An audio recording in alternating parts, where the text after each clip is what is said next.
تو سبق یہ دیا جا رہا ہے کہ دوسری قومیں تو عید مناتی ہے یا جشن مناتی ہے، وہ اپنے کسی تاریخی واقعے کی بنا پر بناتی ہے۔ کرسمس ہے عیسائیوں کی، وہ کہتے 25 دسمبر کو حضرت عیسیٰ علیہ السلام پیدا ہوئے تھے، ان کی یادگار میں 25 دسمبر کرسمس منائی جاتی ہے۔ حالانکہ تاریخی طور پر یہ بات ثابت نہیں ہے کہ 25 دسمبر کو ولادت ہوئی تھی حضرت عیسیٰ علیہ السلام۔ تاریخی اعتبار سے اس میں بہت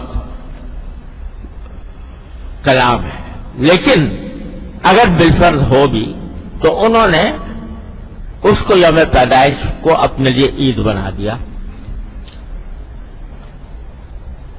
یہ جو یہودیوں کی عید ہوتی ہے، عید فطر، یہ اس دن کے اعتبار سے منائی جاتی ہے جب موسیٰ علیہ السلام کا لشکر پار ہو گیا تھا اور فرعون غرق ہو گیا تھا۔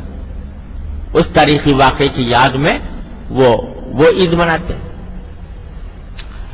تو جتنے مذاہب ہیں ان سب میں دیکھو تو وہ تاریخی واقعات جو اپنے ہمارے اکابر بزرگوں نے کوئی بات کی تھی، اس بات کی یاد میں وہ عید مناتے ہیں، جشن مناتے ہیں۔ وہ سارے مذاہب کا یہی حال ہے۔ لیکن اللہ تعالیٰ نے ہمیں جو دی ہے وہ کہا کہ نہیں، دوسرے لوگ تو اپنے ماضی کو دیکھتے ہیں اور بزرگوں کے کارناموں پر اپنے فخر کرتے ہیں، لیکن اے مسلمانوں، تمہارا کام یہ ہے کہ تم خود اپنے عمل کو دیکھو اور اپنے عمل کو دیکھ کر پھر اگر باقی تم اللہ تبارک و تعالیٰ کی عبادت کر رہے ہو تو پھر بے شک خوشی مناؤ۔ وہ جو اقبال نے کہا کہ تھے تو آبا وہ تمہارے ہی مگر تم کیا ہو،